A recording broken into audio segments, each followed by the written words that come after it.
Hello, કેમ છો વિદ્યાર્થી મિત્રો? ફરી એક વખત તમારા બધાનું ધ સ્કૂલ ઓફ સાયન્સ દ્વારા આયોજિત ઓનલાઈન વિડિયો લેક્ચર્સની અંદર હાર્દિક સ્વાગત છે. આજના વિડિયો લેક્ચર્સની અંદર આપણે ધોરણ 10 વિજ્ઞાન ચેપ્ટર નંબર 3 ધાતુઓ અને અધાતુઓ વિશે વાત કરવાના છીએ. છેલ્લા વિડિયો લેક્ચર્સની અંદર ધાતુઓ કોને કહેવાય, અધાતુઓ કોને કહેવાય, ધાતુઓની વ્યાખ્યા શું છે, અધાતુઓની વ્યાખ્યા શું છે, એના વિશે માહિતી પ્રાપ્ત કરેલી. સક્રિયતા શ્રેણી વિશે માહિતી પ્રાપ્ત કરેલી અને આજના વિડિયો લેક્ચર્સની અંદર આપણે ધાતુઓ અને અધાતુઓ વચ્ચે પ્રક્રિયા કઈ રીતે થાય છે એના વિશેની માહિતી પ્રાપ્ત કરવાની છે. મેં ગયા વિડિયો લેક્ચર્સની અંદર પણ તમને એક ઇન્સ્ટ્રક્શન આપેલી કે હવે પછીનો આપણો જે સિલેબસ છે એ ગુજરાત સરકાર, ગુજરાત રાજ્ય માધ્યમિક અને ઉચ્ચતર માધ્યમિક શિક્ષણ બોર્ડ દ્વારા પરિપત્ર જાહેર કરેલો અને એ પરિપત્રને અનુસંધાને ધોરણ 10નું જે સિલેબસ છે વિજ્ઞાનનો એમાં 30% ઘટાડો મૂકેલો છે અને દરેક ચેપ્ટરમાંથી અમુક ટોપિકના મુદ્દાઓ જે છે એ બાદ કરેલા છે અને જે પરીક્ષામાં પૂછાવાની શક્યતાઓ નથી. એટલે એ ગુજરાત સરકારના પરિપત્રને ધ્યાને લઈ અને જે મુજબનો સિલેબસ એમણે આપણને આપેલો છે એ સિલેબસને અનુસંધાને હવે પછીના દરેક વિડિયો લેક્ચર્સ આપણા ચાલશે અને પાઠનો અભ્યાસક્રમ જે તે ટોપિક જે સિલેબસની અંદર સમાવિષ્ટ કરેલો હશે એ જ ટોપિકનો આપણે અભ્યાસ કરવાનો છે. એટલે એ જ ટોપિક આપણે અહીંયા ચલાવીશું. બાકીનો ટોપિક કે જે પરીક્ષાની દ્રષ્ટિએ આપણા માટે મહત્વનો નથી એના વિશે આપણે માહિતી મેળવવાની નથી. એટલે આજનો વિડિયો લેક્ચર પણ મેં એ ગુજરાત માધ્યમિક અને ઉચ્ચતર માધ્યમિક શિક્ષણ બોર્ડના પરિપત્રને અનુસંધાને જે 30% સિલેબસ લેસ કરેલો છે એના આધારે તૈયાર કરેલો છે. એટલે દરેક વિદ્યાર્થી મિત્રો આ બાબતની ખાસ નોંધ લેશો. શરૂ કરીએ આજનો આપણો વિડિયો લેક્ચર્સ. તો આજનો આપણો પહેલો ટોપિક છે કે આયનીય સંયોજનો એટલે શું અથવા તો સોડિયમ ક્લોરાઇડનું નિર્માણ સમજાવો. સૌપ્રથમ કોઈ પણ કેમિકલ બોન્ડિંગ હોય તો એમાં બે પ્રકારના બંધ જોવા મળતા હોય. એક તો આયનિક બંધ અને બીજો હોય છે સહસંયોજક બંધ. પરંતુ અહીંયા આપણે વાત કરવાની છે આયનીય સંયોજનો અથવા તો આયનિક બંધ એટલે શું? તો કે જે સંયોજનમાં ઇલેક્ટ્રોનની આપલે થઈ અને બંધ બનતો હોય અથવા તો ઇલેક્ટ્રોનની આપલે થતી હોય, ધાતુઓ ઇલેક્ટ્રોન ગુમાવે છે અને અધાતુઓ ઇલેક્ટ્રોન મેળવે છે, એ આપણે પહેલા વિડિયો લેક્ચર્સની અંદર શીખી ગયા છીએ. પણ ધાતુઓ ઇલેક્ટ્રોન ગુમાવે અને અધાતુઓ ઇલેક્ટ્રોન પ્રાપ્ત કરે અને પરિણામે ધાતુ જે છે ધન આયન બને અને અધાતુ જે છે એ ઋણ આયન બને. અને ધન આયન અને ઋણ આયન પરસ્પર વિરુદ્ધ વીજભાર હોવાના કારણે બંને એકાબીજાને આકર્ષે છે અને જોડાય છે અને આ પ્રકારે જે બંધ બને એને આયોનિક બંધ કહેવામાં આવે છે. અને ઇલેક્ટ્રોનની ભાગીદારી જ્યારે થતી હોય, ઇલેક્ટ્રોનની ભાગીદારીથી જે બંધ બનાવવામાં આવતો હોય એવા બંધને સહસંયોજક બંધ કહેવામાં આવતો હોય છે. તો અહીંયા આપણે વાત કરવાની છે આયનિક બંધ વિશે. તો એવું લખ્યું છે કે ધાતુમાંથી અધાતુમાં ઇલેક્ટ્રોનની આપલે દ્વારા બનતા સંયોજનને આયનીય સંયોજન કહેવામાં આવે છે. પહેલા વિડિયો લેક્ચર્સમાં આપણે જોયું હતું કે જે તત્વો ઇલેક્ટ્રોન ગુમાવીને ધન આયન બને અથવા જે તત્વની બાહ્યતમ કક્ષામાં 1, 2 કે 3 ઇલેક્ટ્રોન હોય એવા તત્વો ઇલેક્ટ્રોન ગુમાવી અને ધન આયન બને એને ધાતુ તત્વો કહેવામાં આવે છે. એટલે ટૂંકમાં એવો મતલબ થાય કે ધાતુ તત્વ જે છે ઇલેક્ટ્રોન ગુમાવે છે.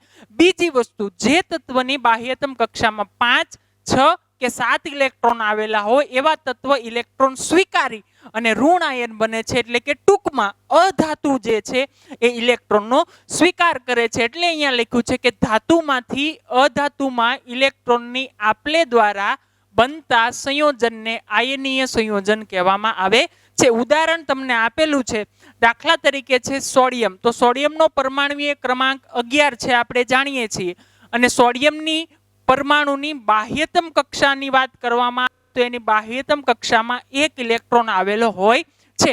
હવે આ બાહ્યતમ કક્ષામાં રહેલો 1 ઇલેક્ટ્રોન જે છે એ સોડિયમ ગુમાવી અને ધન આયન બને છે અને ઉમદા વાયુ નિયોન, એની નજીકના નિયોન વાયુ જેવી અષ્ટક રચના પ્રાપ્ત કરે છે. ઉમદા એટલે રાસાયણિક દ્રષ્ટિએ નિષ્ક્રિય કે જેની બાહ્યતમ કક્ષાનું અષ્ટક પૂર્ણ થઈ ગયેલું હોય, એટલે સોડિયમની નજીક નિયોન વાયુ જે છે ઉમદા વાયુ તરીકે વર્તે છે, એટલે સોડિયમ એના જેવી વૃત્તિ ધારણ કરવાનો પ્રયત્ન કરે છે. એટલે અહીંયા સોડિયમ જ્યારે તત્વ હોય ત્યારે એની ઇલેક્ટ્રોન રચના 2, 8 અને 1 હોય છે, પરંતુ એ સોડિયમ જે છે એ 1 ઇલેક્ટ્રોન ગુમાવી દે છે અને 2, 8 જેવી ઇલેક્ટ્રોન રચના પ્રાપ્ત કરે છે અને પોતે ધન આયન બને છે.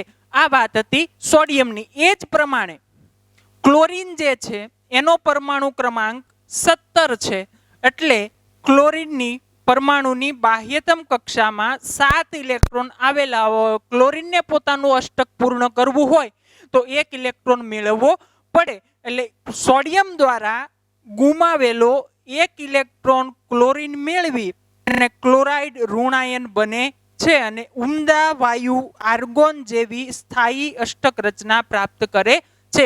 એટલે સોડિયમ દ્વારા જે 1 ઇલેક્ટ્રોન ગુમાવવામાં આવ્યો છે એ 1 ઇલેક્ટ્રોન ક્લોરીન દ્વારા પ્રાપ્ત કરવામાં આવે છે અને ક્લોરાઇડ ઋણ આયન તૈયાર થાય છે અને ક્લોરીન પોતાની નજીકના નિષ્ક્રિય વાયુ આર્ગોન જેવી અષ્ટક રચના પ્રાપ્ત કરે છે. જે આ પ્રમાણે થાય છે. ક્લોરીન 2, 8 અને 7 એની ઇલેક્ટ્રોન રચના હોય છે.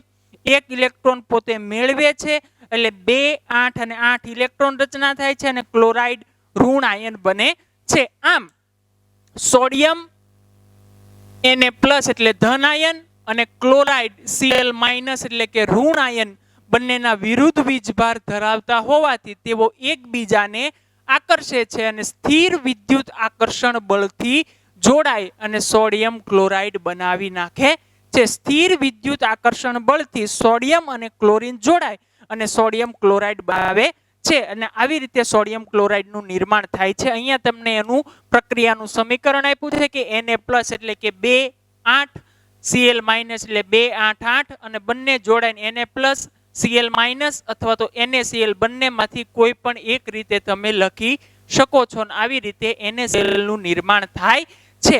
આમ સોડિયમ ક્લોરાઇડ આખું જે તૈયાર થાય એ સોડિયમ ક્લોરાઇડ અણુ સ્વરૂપે નહીં પરંતુ વિરુદ્ધ વીજભારિત આયનોના સમુદાય સ્વરૂપે અસ્તિત્વ ધરાવે છે.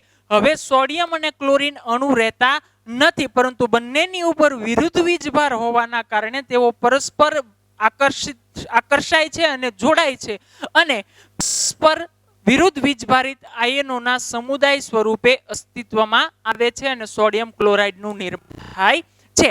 આથી કહી શકાય કે Na+ અને Cl- આયનો વચ્ચે બનતા બંધને આયનીય બંધ કહેવામાં આવે છે. શું કહેવામાં આવે છે? અથવા વિદ્યુત સંયોજક બંધ કહેવામાં આવે છે.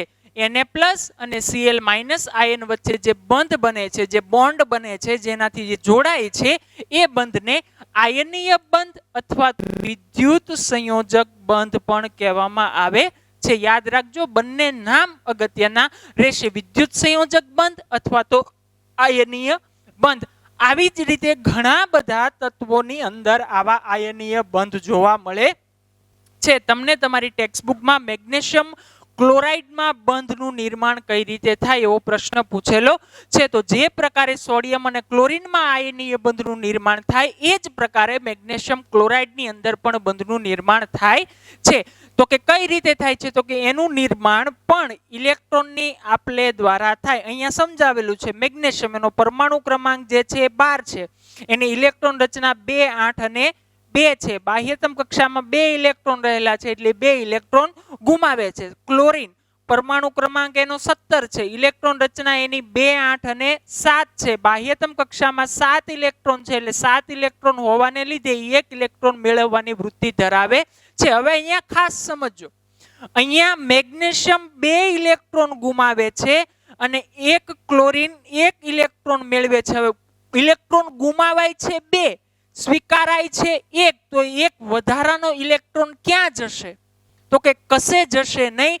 એક ક્લોરીનને જો 1 ઇલેક્ટ્રોનની જરૂર પડે તો તમે 2 ક્લોરીન લઈ લો તો એને 2 ઇલેક્ટ્રોનની જરૂર પડે. એક મેગ્નેશિયમ 2 ઇલેક્ટ્રોન ગુમાવે છે, ઈ 2 ઇલેક્ટ્રોન 2 ક્લોરીન દ્વારા પ્રાપ્ત કરવામાં આવે છે અને ક્લોરાઇડ ઋણ આયન બને છે અને મેગ્નેશિયમ ધન આયન બને છે અને બંને ઉપર વિરુદ્ધ વીજભાર હોવાના લીધે બંને જોડાય અને MgCl2 એટલે કે મેગ્નેશિયમ ક્લોરાઇડ બનાવી નાખે છે. આમ આવી રીતે આયનીય બંધનું અથવા વિદ્યુત સંયોજક બંધનું નિર્માણ થઈ અલગ અલગ તત્વો કે અલગ અલગ પદાર્થો અસ્તિત્વમાં આવતા હોય છે અને આવી રીતે આયનીય બંધ જે છે નિર્માણ પામતો હોય છે. ત્યાર પછીનો ટોપિક આવે છે ધાતુઓની પ્રાપ્તિ. ધાતુઓ આપણને કયા સ્વરૂપે પ્રાપ્ત થાય છે અથવા તો કયા સ્વરૂપે મળે છે?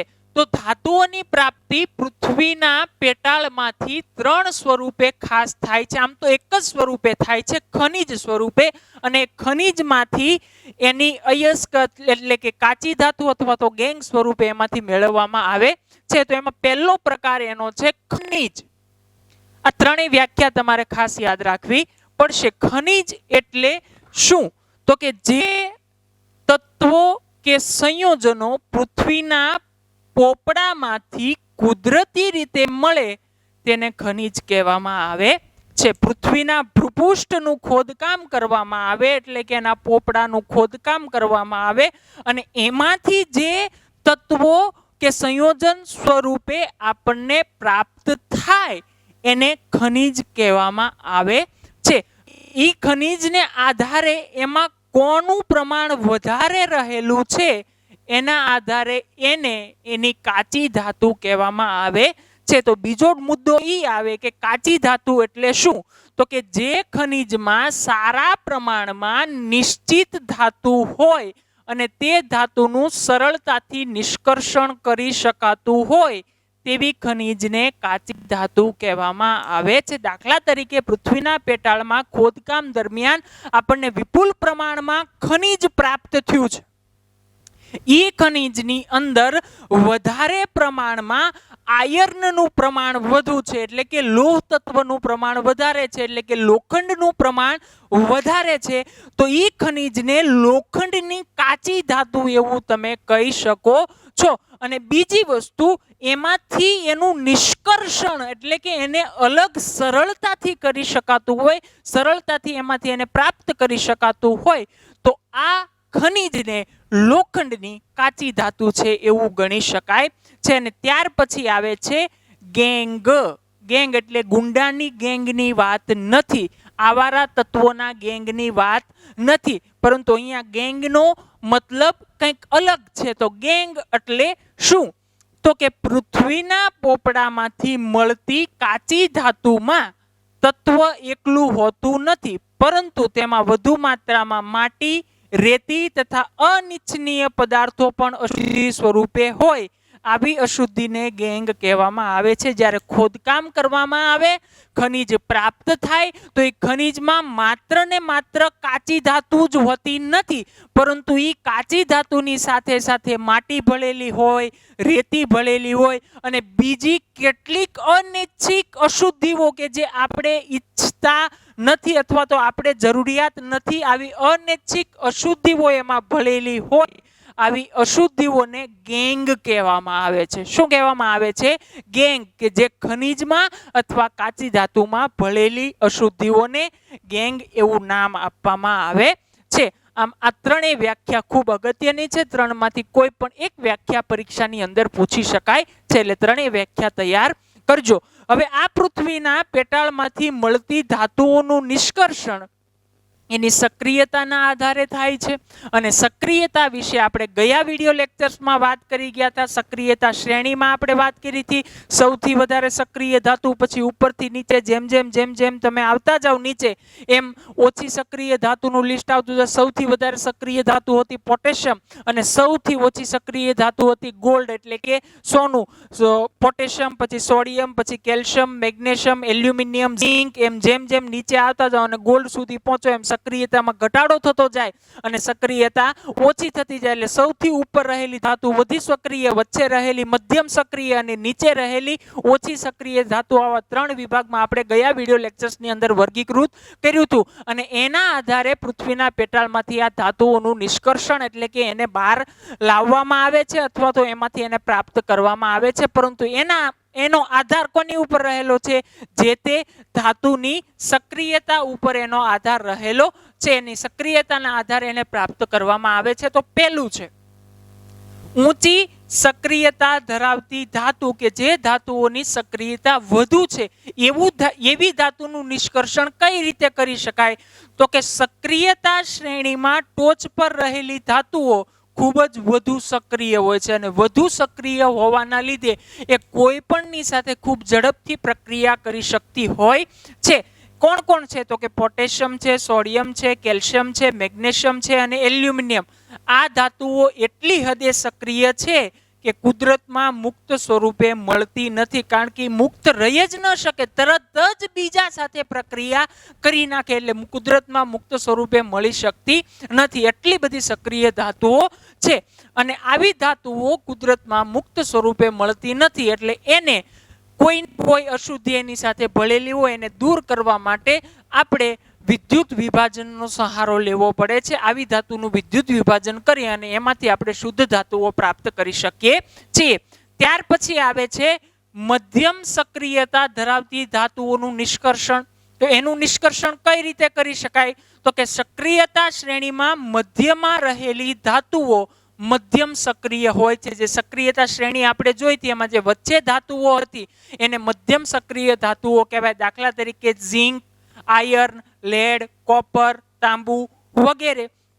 આ ધાતુઓ જે છે પૃથ્વીના પેટાળમાં ખાસ કરીને ઓક્સાઇડ, સલ્ફાઇડ અથવા કાર્બોનેટ સ્વરૂપે પૃથ્વીના પોપડામાંથી મળે છે. જે તે ધાતુ એના કાર્બોનેટ સ્વરૂપે, એના સલ્ફાઇડ સ્વરૂપે અથવા તો એના ઓક્સાઇડ સ્વરૂપે પૃથ્વીના પેટાળમાંથી આપણને પ્રાપ્ત થતી હોય, એટલે શુદ્ધ સ્વરૂપમાં પ્રાપ્ત થતી નથી. આપણે એને શુદ્ધ કરવી પડે છે. તો શુદ્ધ કરવા માટે આવી ધાતુઓમાં રહેલી અશુદ્ધિને દૂર કરી અને શુદ્ધ ધાતુઓ પ્રાપ્ત કરવા માટે જો કાર્બોનેટ સ્વરૂપની ધાતુઓ હોય તો એને કેલ્સિનેશન પ્રક્રિયા કરવી પડે. જો સલ્ફાઇડ સ્વરૂપની અશુદ્ધિ હોય તો એને ભુંજન પ્રક્રિયા કરવી પડે અને કેલ્સિનેશન અને ભુંજન બંને પ્રક્રિયામાંથી પસાર થઈને એનું રિડક્શન કરવું પડે અને રિડક્શન કર્યા પછી એમાંથી શુદ્ધ ધાતુઓ પ્રાપ્ત કરી શકાતી હોય છે. અને ત્યાર પછી છે નીચી સક્રિયતા ધરાવતી ધાતુઓ કે જે ધાતુઓની સક્રિયતા ખૂબ જ ઓછી છે. આવી નીચી સક્રિયતા ધરાવતી ધાતુઓને કઈ રીતે નિષ્કર્ષિત કરી શકાય અથવા તો પ્રાપ્ત કરી શકાય? તો કે સક્રિયતા શ્રેણીમાં તળિયે રહેલી ધાતુઓ સૌથી ઓછી સક્રિય હોય છે, એટલે એની સક્રિયતા એકદમ ઓછી હોય છે અને તે ઘણીવાર મુક્ત અવસ્થામાં મળે છે, કારણ કે સક્રિયતા ઓછી છે એટલે કોઈ સાથે ઝડપથી પ્રક્રિયા કરી શકશે નહીં. હાવ માયકાંગલાની જેમ મુક્ત રીતે પૃથ્વીના પેટાળમાંથી મળી શકે છે. ચાંદી અને કોપર તેમના સલ્ફાઇડ અથવા ઓક્સાઇડ સ્વરૂપે પૃથ્વીના પોપડામાંથી સંયુક્ત અવસ્થામાં મળે છે. ચાંદી અને કોપર એમના સંયુક્ત સ્વરૂપે કોપર અને ચાંદી સલ્ફાઇડ અથવા ઓક્સાઇડ સ્વરૂપે પ્રાપ્ત થાય છે. મોટા ભાગની ધાતુઓની અયસ્ક એટલે બીજું કંઈ નહીં, જે તે ધાતુની કાચી ધાતુ એટલે કે જેમાંથી આપણને એ ધાતુ મળવાની છે એ ઓક્સાઇડ સ્વરૂપે હોય છે. તો કે શું કામ? તો કે ઓક્સિજન ખૂબ જ સક્રિય તત્વ છે એટલે ઝડપથી પ્રક્રિયા કરી શકે અને બીજું પૃથ્વી ઉપર પાછું એ વિપુલ પ્રમાણમાં મળી રહે છે, એટલે કોઈ પણ ધાતુની સાથે ઓક્સિજન પ્રક્રિયા કરી અને એના ઓક્સાઇડ બનાવી અને ધાતુના ઓક્સાઇડ તૈયાર કરતું હોય છે. હવે અયસ્કનું સંકેન્દ્રણ થઈ જાય, અયસ્ક આપણી તૈયાર હોય તો એમાંથી શુદ્ધ ધાતુ આપણે કઈ રીતે પ્રાપ્ત કરી શકીએ એનો એક ચાર્ટ અહીંયા દર્શાવેલો છે. તો સૌપ્રથમ ઊંચી સક્રિયતા ધરાવતી ધાતુઓ, મધ્યમ સક્રિયતા ધરાવતી ધાતુઓ અને નીચી સક્રિયતા ધરાવતી ધાતુઓ. હવે જો ઊંચી સક્રિયતા ધરાવતી ધાતુઓ હોય તો એના અયસ્કને પીગાળી નાખવામાં આવે છે, એટલે કે ઓગાળી નાખવામાં આવે અને એનું વિદ્યુત વિભાજન કરી અને એમાંથી તમે શુદ્ધ ધાતુ જે છે એ પ્રાપ્ત કરી શકો. ઊંચી સક્રિયતા ધરાવતી ધાતુઓની વાત છે.